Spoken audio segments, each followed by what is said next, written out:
ఓ 2 ఏళ్ల క్రితం జరిగిన ఒక సంఘటన అంతా నిర్ఘాంతపోయేలా చేసింది. ఒక పాప 6-7 ఏళ్లకి వయసుకు రావడం ఏంటి అని హాస్పిటల్కి తీసుకెళ్లి టెస్టులు చేయిస్తే రిపోర్ట్స్ అన్నీ నార్మల్గానే వచ్చాయి. ఎందుకైనా మంచిదే అని ఆ ఇంటి పరిసరాలని చెక్ చేశారు. అక్కడ గమనించారు ఒక విషయాన్ని. ఇంట్లో పురుగు మందుల డబ్బాలున్నాయి. చిన్నప్పటి నుంచి ఆ డబ్బాలతో ఆడుకోవడం ఆ పాపకు అలవాటైపోయింది. అప్పుడు తెలిసింది కారణం. 6-7 ఏళ్లకే వయసుకు రావడానికి కారణం ఆ పురుగుల మందుల డబ్బాలే అని. వాటికి అంత ప్రభావం ఉంటే ఇక డైరెక్ట్గా పెస్టిసైడ్స్ చల్లిన ఆహారం తింటున్న వాళ్ళంతా ఎలా ఉండాలి? ఇక్కడ షాకింగ్ మ్యాటర్. ఇంటి ఆహారం మంచిదని కిచెన్ లో స్వయంగా వండుకుని ప్లేట్లో పెట్టుకుని తింటున్నారు ఈ మధ్య చాలా మంది.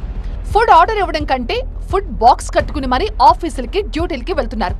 కానీ ఆ ప్లేట్ నిండా ఉన్నది విషమే అని చెప్పాల్సి ఉంటుంది.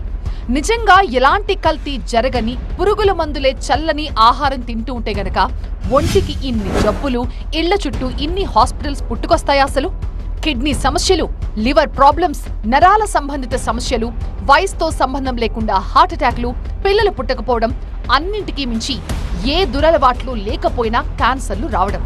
వీటన్నిటికీ ఒకానొక కారణం పురుగుల మందులు చల్లిన ఆహారం తినడమే. అంటే ప్రతి ఒక్కరిలో కూడా బ్యాక్టీరియా అనేది గుడ్ బ్యాక్టీరియా, చెడు బ్యాక్టీరియా, మంచి బ్యాక్టీరియా రెండు కలిసి ఒక సమూహంగా మన జీర్ణకోశ వ్యవస్థని మనల్ని కాపాడుతూ ఉంటాయి. కానీ ఈ రసాయనాలు మన శరీరంలో మన జీర్ణకోశ వ్యవస్థలోకి వెళ్ళి ఆ బ్యాక్టీరియాని డిస్టర్బ్ చేసి వాటన్నిటిని సమూహాన్ని డిస్టర్బ్ చేసి ఎన్నో రకాల ఆరోగ్య సమస్యలకి కారణమవుతూ ఉన్నాయి. పర్టికులర్ గా భారత్ విషయానికొస్తే 2023-24లో పంటల సాగు కోసం 6 కోట్ల మెట్రిక్ టన్నుల రసాయన ఎరువులు వాడారు మన రైతులు.